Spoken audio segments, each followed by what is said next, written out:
Good morning, everyone. Welcome to the March monthly presentation of the Institute for Historical Study.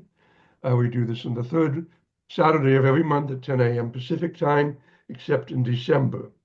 And this month we are privileged to be hearing a presentation by David Mostardi, who will talk about Paul Elder, a Western publisher who had major impact on the literary history of the West, particularly San Francisco, between 1898 and 1968.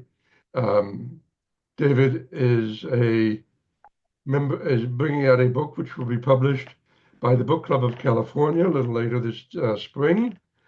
And I'm just reading here his notes. And he has a website, paulelder.org, in 2003. Anyway, without further ado, and before I tangle my tongue up further, David, it's yours. Dan, thanks very much. Let me share my screen here.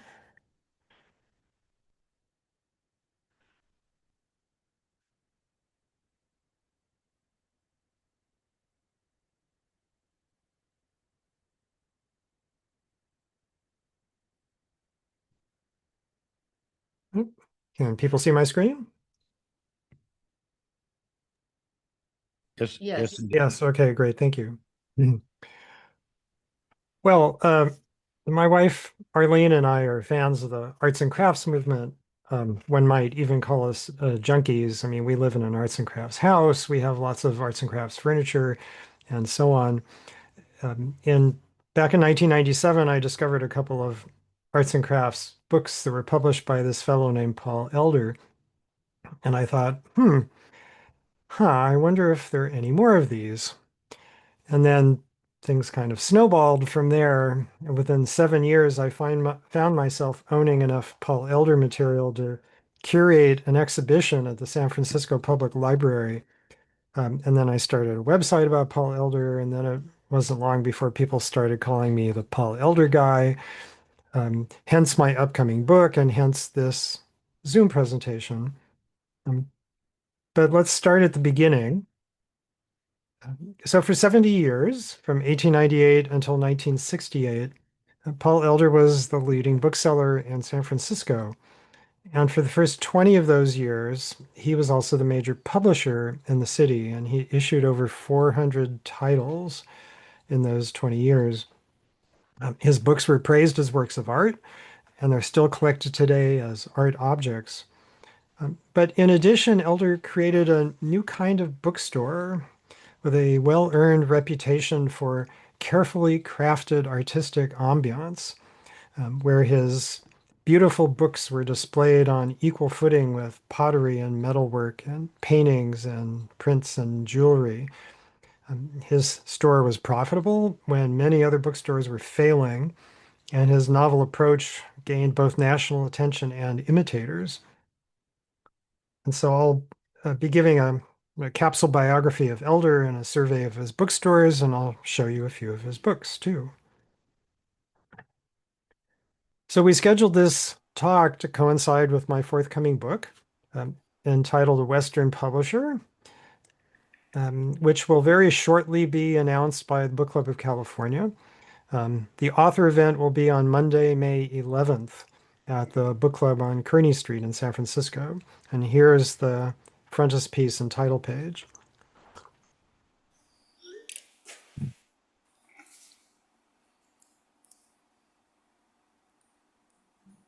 So in 1903, the noted Congregationalist theologian and author Lyman J. Abbott visited San Francisco. So Abbott edited a magazine called The Outlook, and in his own editorial column was called Impressions of a Careless Traveler. When he returned from his trip, this is what he wrote in his column. One of the most attractive art stores I have ever visited, possessing a great variety of art articles, is that of Mr. Vickery, of national reputation.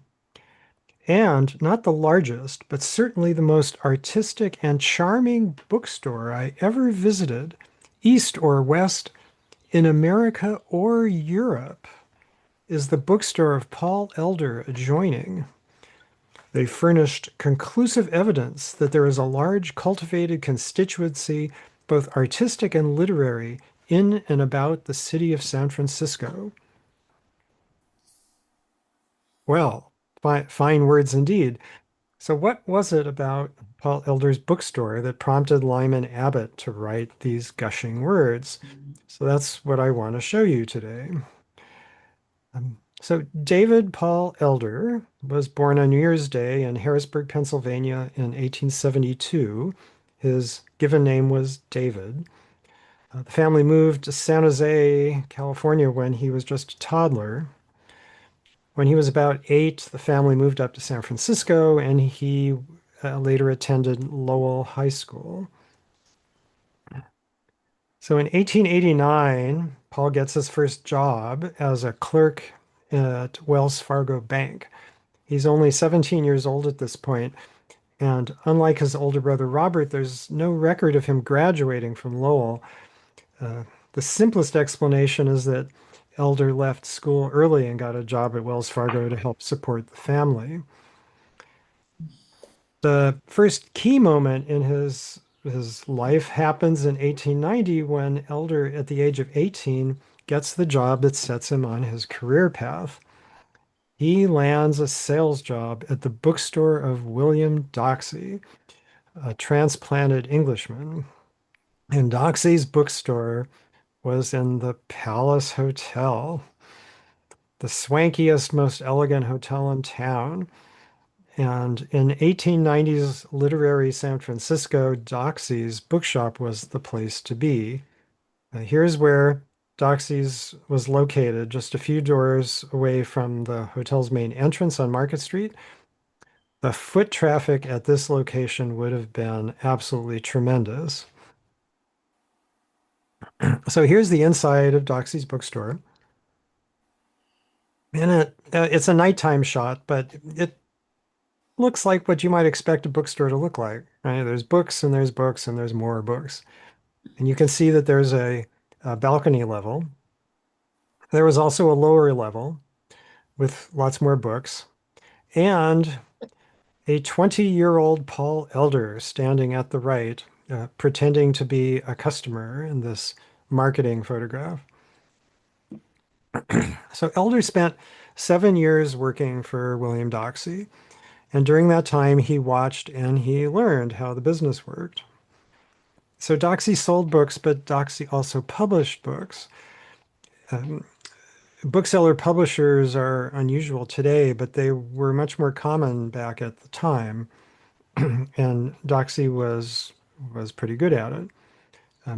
Doxey also cultivated local authors and turned his shop into something of a hub for the literary scene. And Doxey marketed his product in innovative new ways. For example, Doxey is credited with inventing the single subject display window. So he had a couple windows facing Market Street on the sidewalk, and here's one of them from 1895, The Literature of the Decadence. There are lots of juicy things in this window if you're a devotee of the arts and crafts era in the mauve decade. So down in the lower right are the first 2 issues of the Lark magazine. And up here in upper left is a poster for the Lark by Florence Lundborg. By 1897, Elder was ready to strike out on his own. He was 25 years old at this point, and he certainly wanted to become more than just a salesman in somebody else's bookstore. Particularly since the previous year he had married this woman, Emma Moore. Elder may have also been nervous about the state of Doxey's finances, and indeed, Doxey went bankrupt just 2 years later. And so in 1897, Paul Elder quit his job at Doxey's and he walked 3 blocks up Montgomery Street to the Mills building here, which is still there. And he opened his own business working out of this room in the mezzanine. Now, it was a big step down from one angle, big step down from a street level bookshop with lots of pedestrian traffic in the Palace Hotel. On the other hand, it was his own business. But he wasn't working out of this room in the Mills building for very long because of this man, Morgan Shepherd. So Elder had met Shepherd while he was working for Doxy, and in June 1898, the two of them went into partnership together as Elder and Shepherd. On the face of it, they were two very different men. Elder was very private, very reserved, very businesslike. He was happily married. He had 3 children. He commuted to the city every day from his home in Berkeley. Shepherd, on the other hand, was emotional and impulsive and pugnacious and stubborn. He was born in Brooklyn, New York in 1865. He was born on the day before Robert E. Lee surrendered to Ulysses Grant at Appomattox Courthouse, ending the Civil War. He had a mostly unhappy childhood, and he had learned to settle many disputes with fisticuffs. I could spend a whole hour talking just about Morgan Shepherd, maybe some other time. Shepherd's journey from New York to California was a very eventful one, which I don't have time to cover here, but I'll just say that he took a steamer with a friend down to Panama, and then a train across the isthmus and another steamer up the Pacific coast. But he had a big dispute with his friend Bob, and so he impulsively got off the steamer in El Salvador, in the port town of Acajutla, where he managed to get mixed up with a local conflict over a silver mine. He joined the rebel faction, got stabbed in the shoulder in one skirmish, and somehow did not die from an infection. And then in another skirmish, he shot a man dead with a rifle. Well, that got him plenty scared, and he fled north on a cattle boat to San Francisco, where he promptly began failing at a whole series of jobs around the Bay Area. And finally, he spent 10 unhappy years as a clerk at the Bank of California. So this is where he was working when he met Paul Elder. In contrast, the quiet and reserved Paul Elder had never shot and killed anybody. They were two very different men, but they probably felt between them they had all the skills and experience necessary for a successful bookstore. And let's take a look at the bookstore they opened. This is where it was located. So we're looking at the corner of Post and Stockton. That's the northeast corner of Union Square. And Elder's bookstore is where the arrows are pointing. So if you know where Gump's is, the original Gump's on Post Street, that's where Elder and Shepherd's bookstore was. This is the store that Lyman Abbott saw in 1903 and wrote about in such glowing terms. So here's the main book room. And at first glance, this may look much like William Doxey's main book room, right? Books and books and more books. But if we keep walking and we go straight past that opening in the back between those two bookshelves, we're in the rare book room. So for the early part of his career, Paul Elder was also a well-known antiquarian book dealer, and he was very proud of that. According to one source, at one point, Elder sold not only a Shakespeare First Folio, but a Nuremberg Chronicle, to give you an idea of the quality stuff that he had. If we keep walking to the next room, we get to the central art room, and all of a sudden, this doesn't look so much like a bookstore anymore. Now, you can see there are some books in the cases in the back, but one is also struck by the copper bookends in that bookcase and the arts and crafts pottery there on the table. And then there's a painting on a little holder so close to the floor that you can kick it with your shoes. And on another table, there's more pottery and a William Keith painting on the wall. Elder is known to have sold Keith paintings. And if we keep going back, here's another art room, more pottery, more paintings, no books at all. And to top it off, here is believe it or not, the children's book room, right? The children's book room. I mean, the books are all for kids, but everything else, these lumpy, misshapen arts Art Nouveau light fixtures and the fragile glass bowls there to the left, the pottery on the table, the prints and this heavy Chinese lantern hanging from the skylight. Everything else is very much for adults. So how did Elder and Shepherd combine to create this innovative bookstore?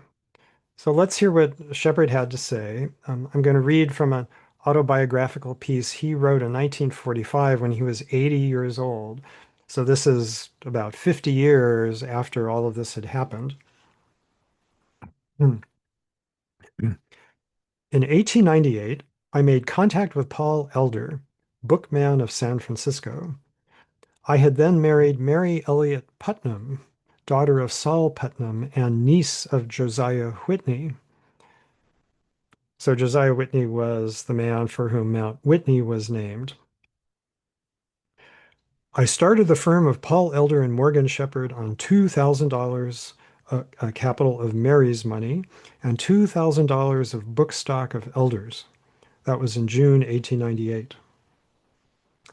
So $2,000 in 1898 is about $72,000 today.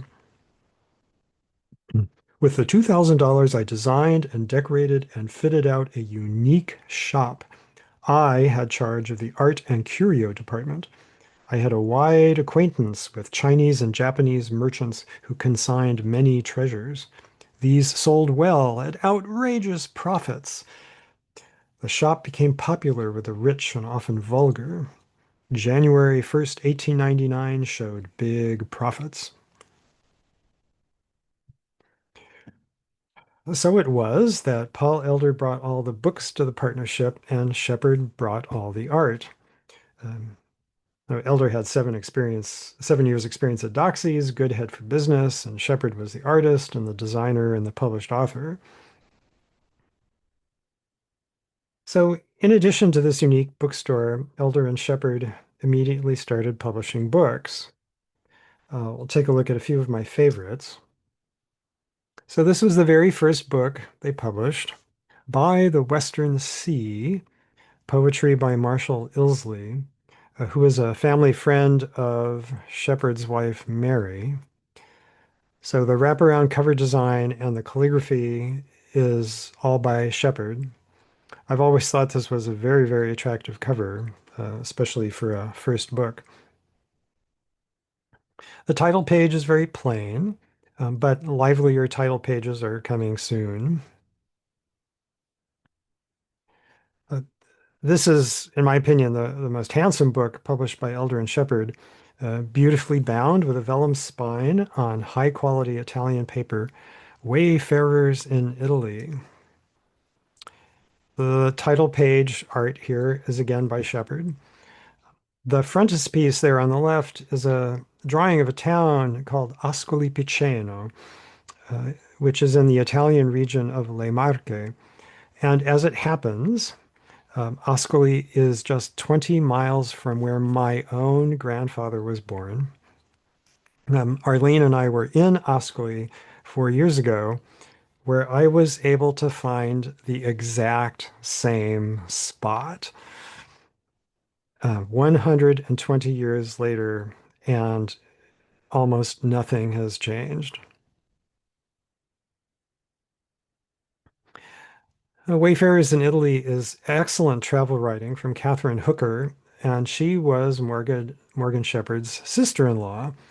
So we see that Shepherd was also providing many of the authors that they published in those early years.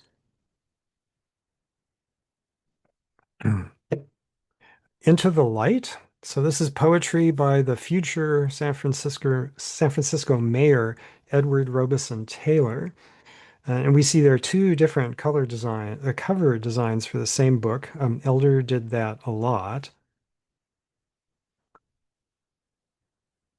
And here are the frontispiece and title page. All this artwork is by Shepherd.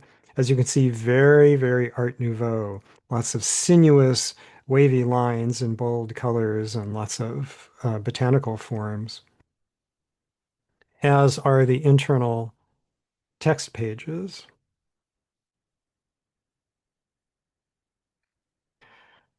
Well, the partnership of Paul Elder and Morgan Shepherd only lasted for 5 years. The two very different men probably just eventually drove each other nuts. Um, so here's what Shepherd wrote about the breakup. And again, he's writing this over 40 years later. Elder was a difficult man. He was a good rare bookman, and that's unusual, but curios outsold books, and Elder didn't like that. And I didn't like Elder's business ethics. So we fought, and he bought me out. Well, Shepherd didn't elaborate on his accusation of questionable business ethics, but the picture one gets by reading Shepherd's mini autobiography is of a man perpetually angry at the world. And almost every relationship of Shepherd's seems to have ended badly, except for his own wife. Again, there's a lot more I could say about Shepherd. Maybe one day I'll do a talk on him. But with Shepherd's departure, Paul Elder was now the man in charge. So what used to be Elder and Shepherd was rechristened as Paul Elder and Company. And now who knows for certain whether Elder was really angry that curios outsold books, but one thing is certain. In addition to books, Elder continued to sell curios and paintings and prints and pottery and metalwork and jewelry for the rest of his career, and they all probably sold at outrageous profits. Shepherd's departure wasn't the only important change. The 20th Century Press, which had been doing a lot of printing for Elder, became a subsidiary to Paul Elder and Company. The name was changed to the 𝘗𝘧𝘴𝘵 Press, and it became the in-house printer for everything that Elder published. And the man running the press was John Henry Nash, who went on to have a very illustrious career about which much has been written elsewhere. It was a big room with lots of workers and lots of presses and lots of paper. And besides the books that Elder published, they had to print all sorts of ephemera, such as Impressions, which was Elder's in-house magazine. And there were broadsides and calendars and greeting cards and postcards, lots of greeting cards and catalogs. It was a big operation. I'll show you a few books from the early years of the 𝘗𝘧𝘴 Press. While Shepherd's artwork came from the world of Art Nouveau, where everything was curves and bold colors, Paul Elder's artistic sensibilities lay in the arts and crafts movement. Straight lines, earth tones, natural materials, connections to the outdoors. So this is Yosemite Legends, artwork by Florence Lundborg. So this is one of the books that I found early on back in the late 90s and wondered, wow, I wonder if there are any more of these. Inside the book are 13 illustrations by Lundborg, which are, as you can see, greatly influenced by the tonalist school of Arthur Wesley Dow.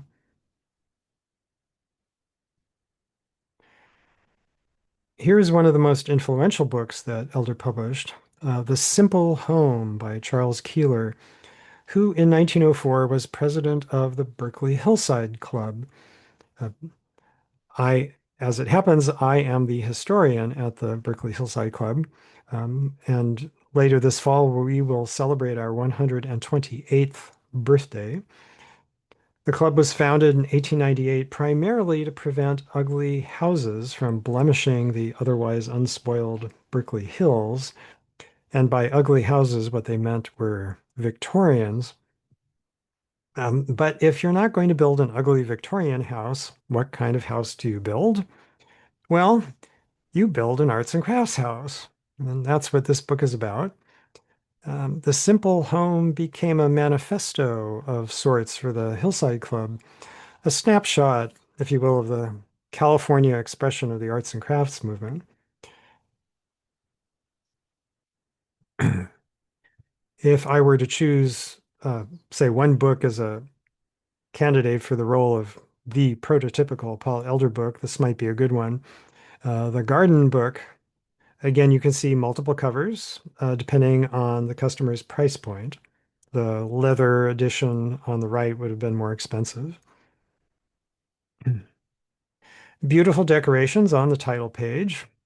Um, and the text page on the right by, in this case, by Spencer Wright, who was one of Elder's favorite artists. An out in nature theme consistent with the arts and crafts movement. A liberal use of a black letter typeface, deliberate archaic spellings, both suggesting Old England. Text which is not prose, but instead collected quotations. And collected quotations is something that Elder used time and time again. They must have really sold well because he kept doing it. And then finally, a liberal use of one of John Henry Nash's calling cards, the mitered rule. So each, you see on both sides here, both the big boxes and little boxes are bounded by very precise paired perpendicular lines called mitered rules. This is very difficult to execute well with letterpress printing, and Nash was an expert at it. If we go back and compare the garden book on the right with Morgan Shepherd's design for Into the Light on the left, so these two books were only published 4 years apart, and they both have text enclosed in a box. But how they approach that text is so very different.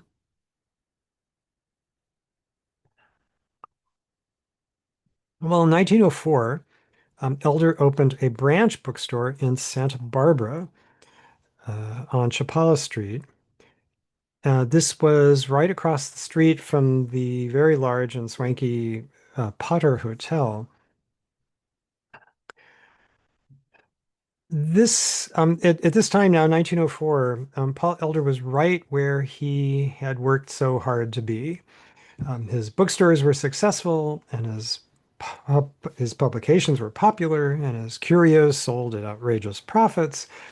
Back home in Berkeley, his third child had just been born. Life was really good. Life was good. And then one fateful April morning, this happened. The most famous earthquake in US history. And here is the most famous photograph of the most famous earthquake.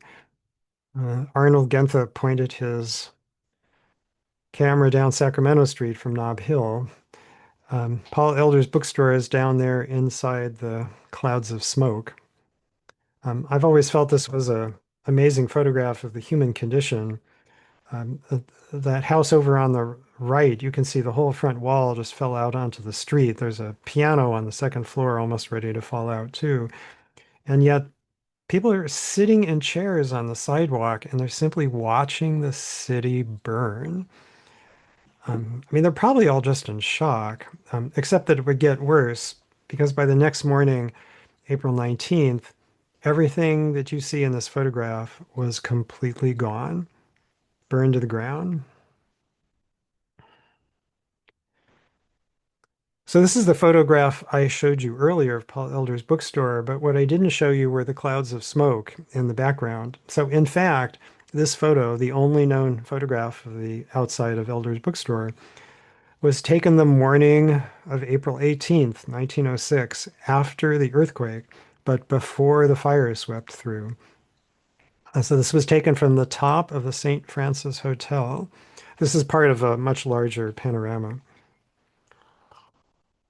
So the fires are already out of control. Um, I think it's pretty ironic that the only photograph of this bookstore was it was taken just a few hours after it burned to the ground. Um, so the same um, photographer took the same image 2 days later from the same spot, and this is what it looked like. And you can see with the arrows on the right there where Elder's bookstore used to be, there's nothing at all. It's just completely gone.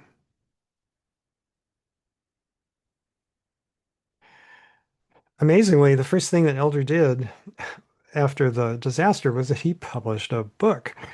San Francisco Through Earthquake and Fire, issued just 2 months after the disaster, and this book was widely praised as one of the best of the mountain of books that were published, capitalizing on the disaster and the pictures of all the ruins. There are lots of photographs inside this book, including this one of the poor Palace Hotel on fire. The Palace Hotel was destroyed as well. And the frontispiece was this nice fold-out panorama of the city on fire. So while getting this book produced, Elder made two important decisions. First, he decided to build a new permanent bookstore in San Francisco when other people were building temporary stores. And the second decision is that he would move his publishing business to New York City. So let's talk about his store first. So this is the corner of Bush and Van Ness. And this was part of the fire zone, but this is where a temporary downtown, so to speak, sprang up after the fire. And a lot of people put up these temporary buildings. Although I will say that this building here, that says Roos Brothers on top, this building is still there. But if we were to turn around from here and look at the southeast corner of Van Ness and Bush, we would see Paul Elder's new bookstore. The architect was none other than Bernard Maybeck, who's most famous for the Palace of Fine Arts, which we'll see a little later. Elder probably met Maybeck through Charles Keeler. So this is my personal favorite of all of Elder's bookstores. From the wooden shingle hanging out front to the massive beams and the peaked ceiling and the medieval chandeliers and the big sturdy oak bookcases. I want you to remember those chandeliers and these oak tables because you're going to see them again later. This bookstore was cozy and well designed, has all the rustic Maybeck touches. This could easily just as well have been a great hall in one of Maybeck's residential commissions back in Berkeley. Did I mention there's an art room? Well, as we saw earlier, art was critical to Paul Elder's business model. And so there's an art room, and we see another medieval chandelier, and enough period pottery to make any arts and crafts collector swoon. So, for example, you might choose a vase from this table. The interesting one at top left with the voids looks rather interesting. But I have my dibs on this tall, dark vase at lower right here. So Elder left his employee, John Howell, in charge of the Van Ness bookstore. And Elder and John Henry Nash, along with their families, all moved to New York City. Elder had evidently calculated that if he was going to rebuild and reboot his printing shop, he might as well do it from the nerve center of American publishing, which at that time was New York. So they set up shop on East 19th Street near Gramercy Park in this building up on the fourth floor. No photographs survive, but there was probably a small bookstore here. Unfortunately, Elder and Nash encountered significant logistical problems almost immediately. Getting things printed was much more expensive in New York than it had been back in California. And there were many production delays, and the result being that most of their gift books for the holiday season weren't ready until after Christmas. This was a huge financial blow. The Christmas shopping season was just as big a deal in 1906 as it is today. And Elder ended up with not nearly enough sales and way too much inventory. Now, in fact, Elder had accomplished a remarkable thing. In just 9 months, he had moved his business across the country. He had restarted it from scratch. He had published 15 books. But because he missed Christmas, It caused a severe cash shortage in 1907. And the next blow was a recession in 1907. So for the 1907 Christmas season, shoppers were not in a mood to splurge on gift books. Nevertheless, there were many fine publications issued during his years in New York. The most memorable are, in my opinion, this set of 4 books called the Western Classics. So these are small volumes with short stories, but they really are sort of the finest in paper and ink and typography and design. Um, so this one, the Sea Fogs by Robert Louis Stevenson, Tennessee's Partner by Bret Harte. Each book has its own color binding and its own design, its own typeface. This was an early science fiction story by William Rhodes called The Case of Summerfield. And finally, 2 short stories by Ambrose Bierce. And by 1909, Elder could no longer sustain his presence in New York. Just way too many creditors, too much inventory, and not enough cash.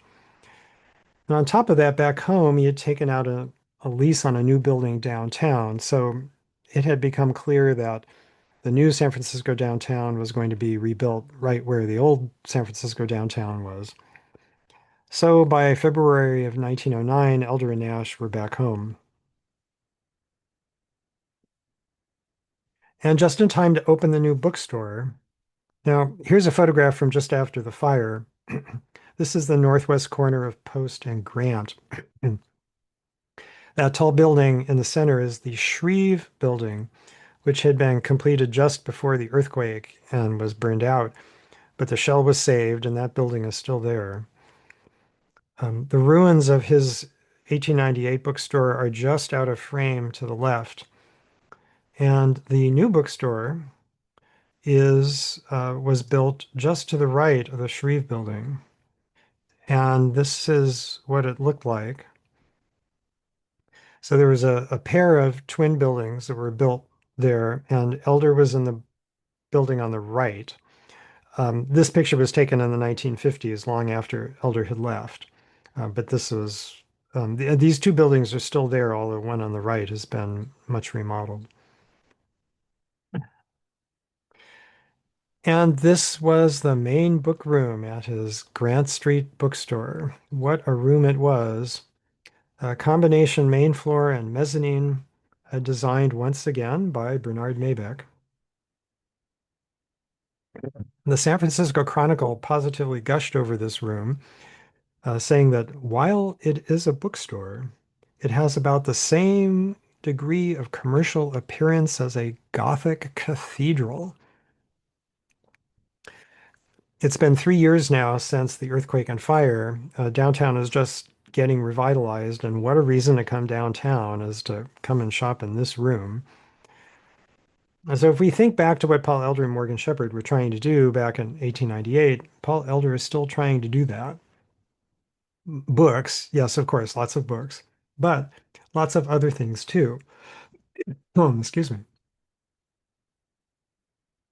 Curios that sell at outrageous profits. You can see pottery scattered about on the various um, ledges and surfaces.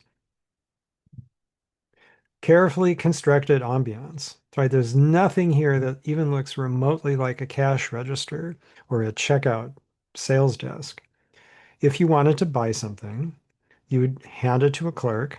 The clerk would disappear into a back room behind a curtain and return later with your carefully wrapped purchase. Paul Elder himself was rarely seen on the sales floor. I'm going to point out a few details of this room. If you remember those chandeliers from Van Ness, well, they were all brought over to this store. Excuse me. And this Gothic tracery here and this screen here might remind you of Bernard Maybeck's Gothic masterpiece in Berkeley, the First Church of Christ Scientist. That building was completed in 1910, 1 year after Elder's bookstore. A definite connection there. There were a few other book rooms aside from the Gothic cathedral room. This is the standard authors in the basement and the children's room on the second floor. Did I mention there was an art room? Paintings, silver, copper, pottery, rugs, furniture, mirrors. You can also see one of those chandeliers hanging in the back. And the table in the center laid out with an assortment of rookwood pottery, including a display tile.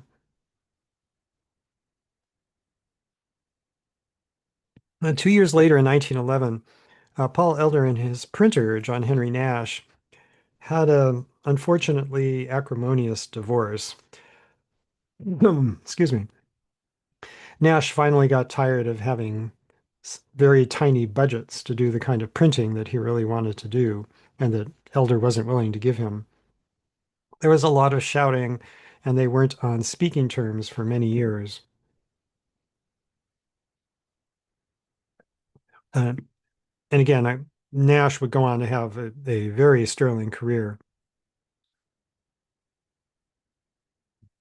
In 1915, San Francisco threw a big party, the Panama Pacific International Exposition.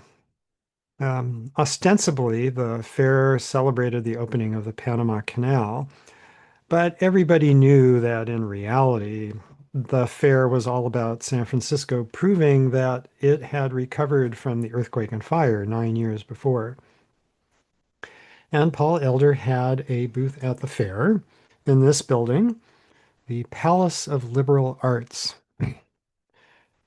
Most World's Fairs, oh, excuse me, most World's Fairs called their big buildings pavilions, but at the PPIE they were called palaces. The Palace of Liberal Arts, the Palace of Fine Arts. The fair was immense. It was huge. The entire Marina District. Just this single building, the Palace of Liberal Arts, was the size of 4.5 football fields. The buildings were so big that the aisles were called streets and avenues. Here's Elder's booth. It was at the corner of 2nd Street and Avenue D. Now, Elder had wanted Maybeck to design his booth at the fair. And of course, what we think of when we think of Maybeck and the PPIE is the Palace of Fine Arts. And so Maybeck was swamped with this building. So he didn't have time to design Elder's booth, but he was credited as consulting architect. Because what Elder really wanted was a Gothic booth to remind people of the Gothic cathedral room back at his store downtown. And this is what Elder got. We look at the swinging gate here, it looks very much like that screen back downtown, as do these traceries up at the top. And so here is what the booth looked like. A very sweet little building. And here's a blow up of his shingle hanging from the opening. Paul Elder and Company Publishers. Now, at this point, Elder's been a bookseller for 18 years, but he's not calling himself a bookseller. He's calling himself a publisher. That was his image. That's what was important to him, how he wanted people to see him as a publisher. And publish he did. So Elder issued at least 13 different titles that were directly or indirectly related to San Francisco and the PPIE. Here they all are. And while the good news was that sales at the booth were very high, several of these titles went into multiple printings. The bad news was that shoplifting at the booth was also very high. Excuse me. And so despite the high sales, the booth operated at a loss.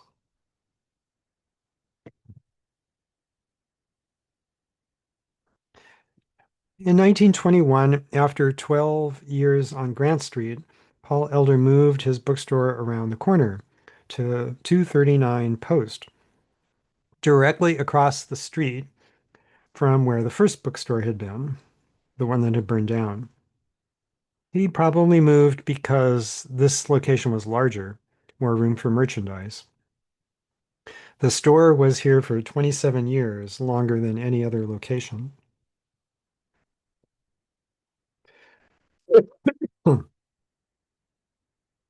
So you, the customer, would walk through these front doors, and you would be in modern fiction and stationery. And then you continue up those stairs to this landing, this beautiful landing, designed once again by Bernard Maybeck. And from here, we could walk up and turn left into the bargain book alcove. So note the chandelier and the Gothic tracery. So that chandelier, originally at Van Ness Street, was then brought to Grant Street and then brought to here.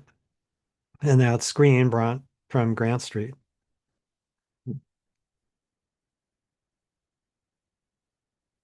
Here's the main book room. And here are the heavy oak tables that were originally at Van Ness, brought to Grant, and then brought to here. If we continue back to that landing, which you can see at the far right, and we look the other way, we can see a lot of the art objects that and prints that are for sale. And we can continue up those stairs in the center to the art room. Oh, that that screen there, that's either the one from Grant Street, or that might even be the swinging doors from the booth at the fair. I haven't been able to figure out exactly which one. And here's the art room. Oh, it's 1921 now, and the arts and crafts movement is fading, but not here in Paul Elder's bookstore. Lots of period pottery. We can continue up the stairs again, and there's a landing with more art and another chandelier. And way up at the very top was the Paul Elder Gallery. Elder used this room a lot. There were lots of art exhibitions and book readings and musical performances. And some of the musicians that performed there were his own children. Paul's wife, Emma, was an accomplished musician, and she saw to it that her three children were also accomplished musicians. So that's Pauline at the center. She's the oldest on piano, Scott on the left on violin, and Paul Elder Jr., just about to turn 16 on cello.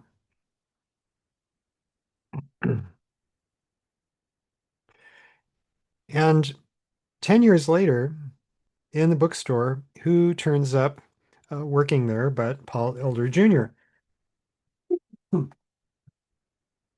Despite all of his musical talents, he chose the bookstore, perhaps because it was the middle of the Great Depression, and working in a bookstore was a better choice than looking for cello gigs.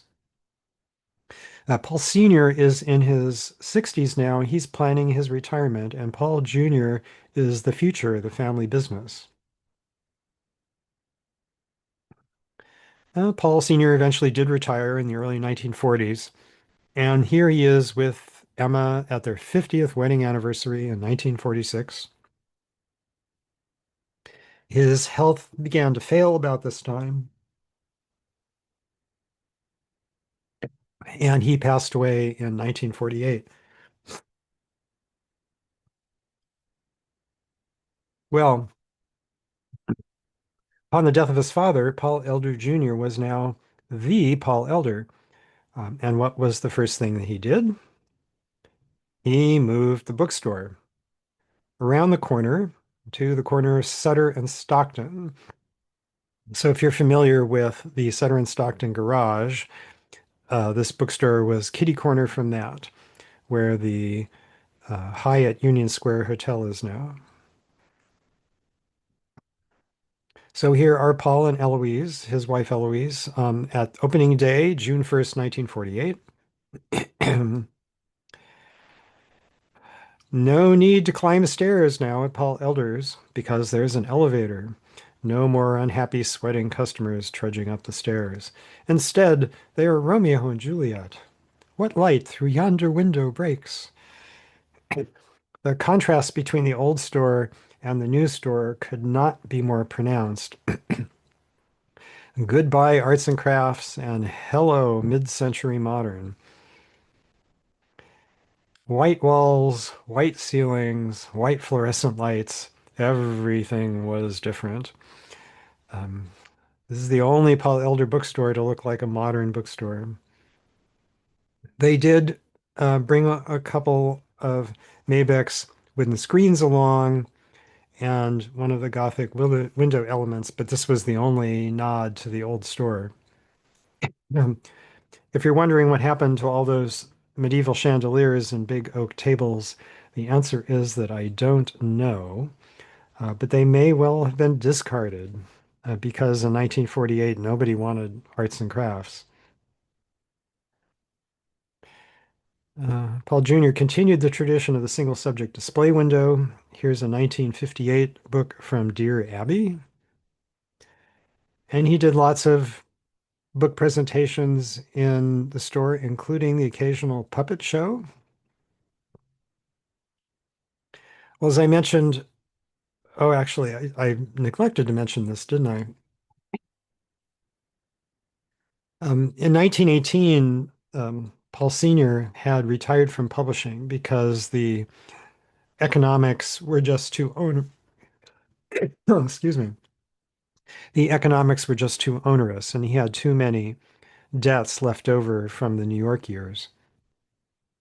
So he stopped publishing in 1917, 1918. There were a handful of books published after that, mostly in the 1930s, but they're all just one-offs. But in 1950, this one last book, the very last book published by Paul Elder and Company from 1950, The House in Majorca. This is the story of the city of San Francisco's purchase of Father Serra's boyhood home in Majorca. Well, the end of the line for Paul Elder and Company came in 1968 when Paul Jr. decided to retire. He sold the bookstore to the national firm Brentano's, and they kept the store running under the Paul Elder name for another year and a half, and it finally closed in December of 1969. So for 70 years, there had been a Paul Elder bookstore in San Francisco, and they were as famous as much for the ambiance and the art objects as they were for the books themselves. He published over 400 titles, many of which are still very eagerly collected today. He remained open for business despite the overwhelming calamity of the earthquake and fire and the Great Depression and constant struggles with money. But the man himself remains as quiet and enigmatic as he was in life, courteous yet very private, a mystery to those even that he worked with. Well, thank you very much. If you'd like to get in touch with me or take a look at my Paul Elder website, the details are there below. And I'm looking forward to the book, which will be published in just a couple of months. Thanks very much once again. Well, thank you very much, David.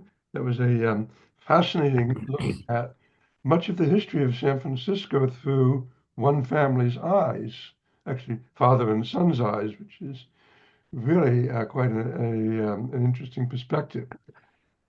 So we have as much time as anybody wants for questions, observations, comments. Please remember to unmute yourselves. I'm not running this one, David, you're running it. All right. Well, are there any questions? See, Oh, David, you unshare your screen, please. I'm curious, as somebody who lives in Berkeley, where did Elder live in Berkeley? He lived in a number of different places. I know where they all are. Um, in late in life, he lived on Etna Street on South Side. And the first house in Berkeley was on Henry Street. He was in 1906. He was living in a house um, on the north side of Berkeley. The chimney fell down. Paul Jr. was just a few weeks old, and Emma came running out of the house. Oh, excuse me, my voice today. I was coughing a lot. Um, Emma ran out of the house with her infant son in her arms. So there are unremarkable houses. He never lived in an arts and crafts house, which I'm sorry to say that I never can't quite figure out why. But he was clearly enjoyed arts and crafts, but I think the last house was, we might call it a Queen Anne. But he continued commuting every day on the ferry. You know, he takes streetcar down to the foot of University and then a ferry over to San Francisco. Mm. And Paul Jr., did he live in San Francisco at all?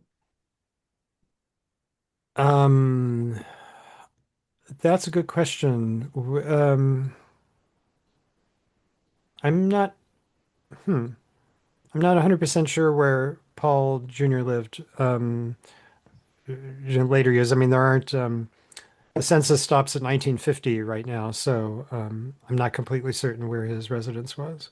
I thought In his retirement, Paul Jr. lived to be 91 years old. He lived in Marin County later in life.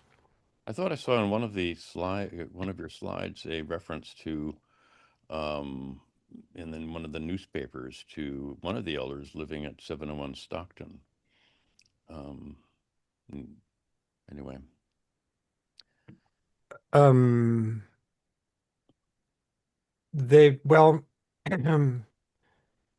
mean, Elder spent his teenage years in San Francisco, and the family moved around a lot because I don't think they had much money.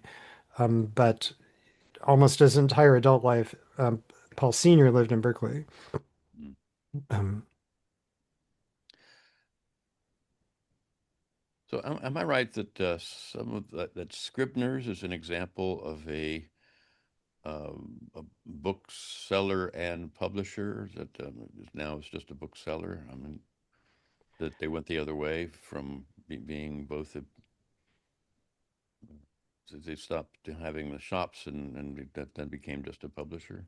that could be. Um, I'm not um, I'm not an expert on that. Mm.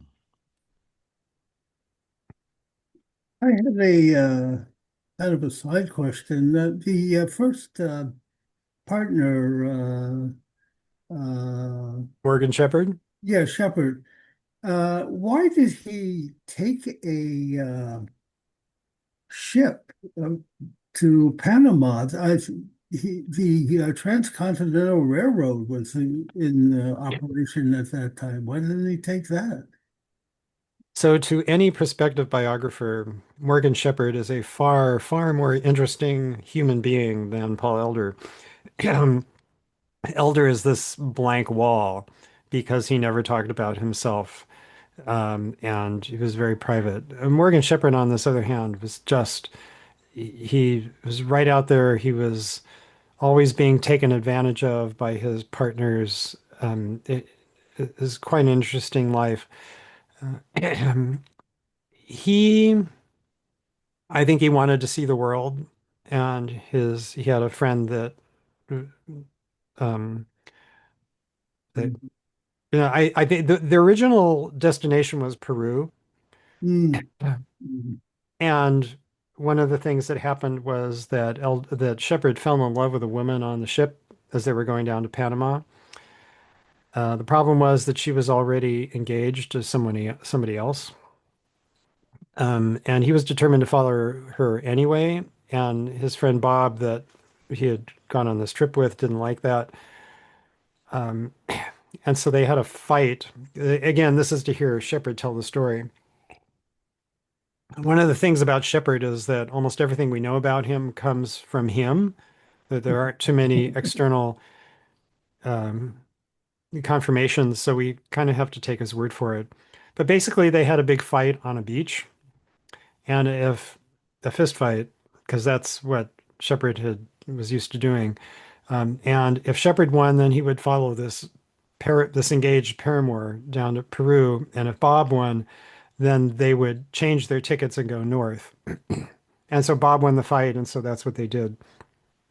Um, but then he got angry at Bob and he got off the ship at El Salvador, and that's the story I told. Later in his career, after he left Elder, he spent a few weeks in Europe, a few years in Europe, learning paper making and various other artistic things. And he came back to San Francisco just in time to get burned out in the fire. Um, he his house was up on Russian Hill, and Russian Hill survived. Part of Russian Hill survived, so his home did not get burned out, but his office did. And a week after the fire, Shepard went downtown. This was in the Crocker Building, and he illegally snuck up to the 11th floor of the Crocker Building, this burned out shell of a building, right? And snuck up the 11th floor to his office because he wanted to retrieve sentimental things out of his safe. They learned in San Francisco that everybody had these big metal safes at the time. After the fire, the safes were very hot, and the people learned that if you open the safe right away, all this oxygen would flood into the superheated air inside the safe, and it would immediately, everything inside would catch fire. And so what you had to do is you had to wait a week for the safes to cool off, and then you could open them. That's a So fascinating. he goes up to the 11th floor of this burned out building where he's not supposed to be. And he gets to the safe and he sees that it wasn't closed and locked, it was open. So everything inside is ruined, and there are these pieces of silver that had all melted. He reaches into the safe and the safe slides against the wall and it pins his arm against the wall. So there he is, 11 stories up in a building he's not supposed to be in, pinned against a wall.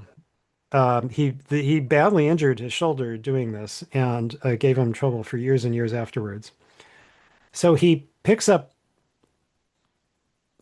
pebbles and pieces of debris that he can reach with his hand because he can't move, and he throws them down to the ground, trying to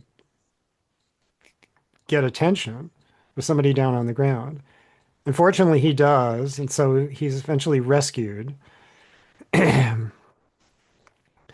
He goes back home to New York City, his hometown. He also had a foot injury and he had an operation and it didn't heal well. And so he's hobbling around. He's got a bad foot. He's got a bad shoulder. And eventually he he had a lot of different pseudonyms that he used in his life. And one of them was John Martin. And he became the publisher of a children's magazine called John Martin's Book, which you may have heard about. And that had a 20-year run. It's quite a nice little children's book, children's magazine. You get it on subscription, and that's what occupied most of the rest of his career, was John Martin's book. But he claimed to know, for example, 8 different U.S. presidents. So I mean, it's just a fascinating life, which I may very well uh, write about one day. But Well, I'm yeah, planning but to, I'm planning to ask you after this to do a monthly presentation on Morgan Shepherd, so stand by for the email. Okay, all right. All right, challenge accepted. Also, to address Michael's question, I mean, to travel to Panama from San Francisco by ship was make much more sense than to try to go overland over Mexico, and the transcontinental railroad went east instead of south. Well, there wasn't the canal wasn't finished yet, right? So they took a train, as I recall, or somehow got across the isthmus, but it was a different trip. So you alluded a couple times to the after the career of Mr. Nash after he and left Elder. What could you briefly summarize what he was famous for? Um, so the Nash became one of the big proponents of the fine printing movement. I say fine printing in quotes because that's sort of a thing. And there's something Peter Stansky knows very well. I really ought to defer to him on Nash, but um, um, the Nash was one of the founders of the Book Club of California in 1912. Paul Elder did join the book club. He wasn't one of the founders, but he did join the book club shortly afterwards. And the book club began a tradition of high-end limited editions, what fine press, right? The very finest in paper and typography and binding and illustration and just, beautiful, beautiful books. And Nash made his career doing that sort of thing. He printed lots of books for the Book Club of California. He made the smart move of getting a rich patron who commissioned many fine, very expensive books that kept Nash very well paid throughout his career. I mean, Nash was kind of maybe like Shepherd in a way that he was an irascible sort of man. He could get upset easily, and move on to other projects when he did he didn't want to continue with old ones. But there's a very fine book about Nash by uh, and now the name is Peter, help me out. I've got the book. Hang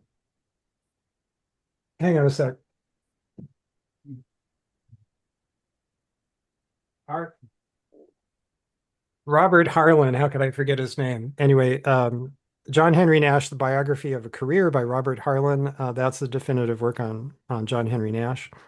I can recommend that very highly. I don't know anything particular about Nash. It's Okay. I was guessing. Okay. yeah, but what about that somehow by connect? Did Elder? There's a lot of attention right now. Excuse me, with an exhibition at Stanford to Albert Bender. I went to see that. Yeah, it's beautiful. And did Elder have any special connections with him? Not that I'm aware of.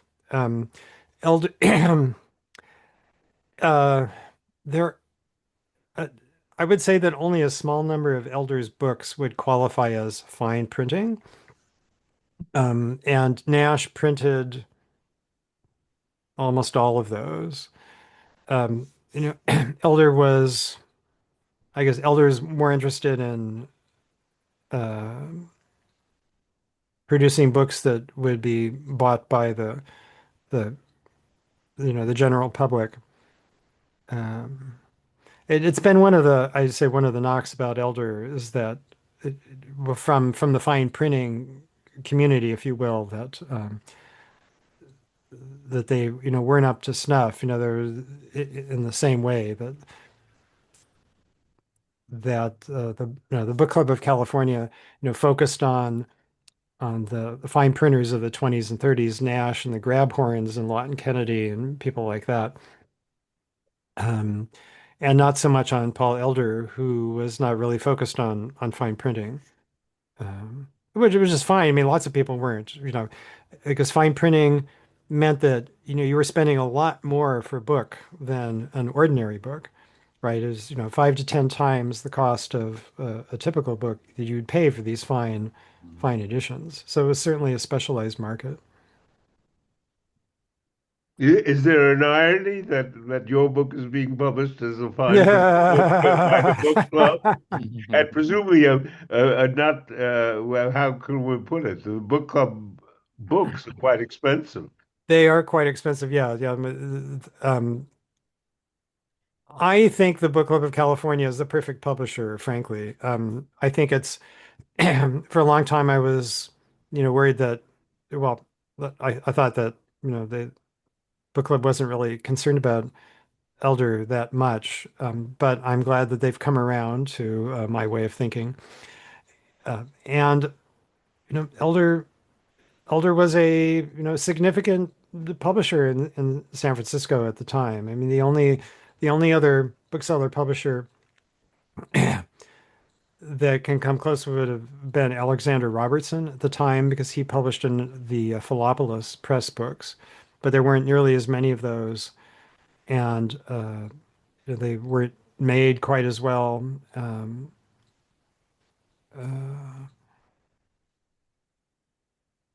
so Yes, I I'm, agree. I think the book clubs are very appropriate. I mean, the book club is Catholic in its interests, and it's certainly, interest in the books in the Bay Area, not exclusively fine printed books. mhm. No, I agree. I think I found the perfect publisher. Congratulations. Thank you. Yeah, no, it's been quite a journey learning all the how the sausage gets made, so to speak. Mm. I just wanted to thank you. I'm a friend of Liz's, and that was a fascinating talk. And Oh, thank you. I want to go back in time to his original bookstore and some of Oh, the yeah, yeah, me too. Yeah, all sorts of questions I would ask. The um, the well, there are all sorts of things about pre-fire San Francisco that I want to do, right? So, how many of us would take ourselves back to that time? It was, Are his books hard to find? The old books? yes and no. So there's a bell curve, as you might imagine. The ones that were really popular, so a lot of the books from the PPIE, which went into multiple printings, those are easy to find. If you go to eBay and search for Paul Elder, you'll see a lot of the same titles come up, right? Those are the easy ones. So there were, I think, 410 some books. I forget what the exact number is, 412 or 411, something like that right now. I have maybe 80% of them, but I've been looking for 30 plus years and I still only have 80% of them. So um, the many of them were small press runs. Um, Elder books aren't that expensive, really. They were made quite well uh, considering they weren't that expensive at the time. As one of the testaments to John Herney Nash's skill is that he made these books very, very well. Um, so many of the very pretty books. So the nice thing about there's a set of 4 books about the PPIE, the art of the exposition and the galleries of the exposition and the landscape architecture and the sculpture. Those 4 books are filled with tipped in photos, very high quality tipped in photos of all the artwork. It was sort of a tour guide of all the artistic parts of the fair. Um, And there are some picture books, coffee table books, you might say, from 1909, 10, 11, California the Beautiful, Old Spanish Missions of California, and one called The Vanished Ruin Era, which are pictures of the ruins of San Francisco. San Francisco was so quick in knocking down all of the ruins that they became a thing of nostalgia almost immediately. It's odd. Um, People were just after a few years saying, "Well, you remember those ruins? That they aren't there anymore because we knocked them all down." And so the books about the ruins of the city, which were only a couple of years old at that point, that sold very well because people were nostalgic for it, even though it only had just happened. So those books are easy to find. They don't cost that much money, really. But there are plenty of books that, even though if you found it, it would only cost $20, but I still haven't found one after all these years. But if I did eventually find one, it would still only be worth $20 because only 7 people are looking for them. Right. Might be late. So the supply is very low, but the demand is also very low. So I'll be back by 1. You hear that, Leila?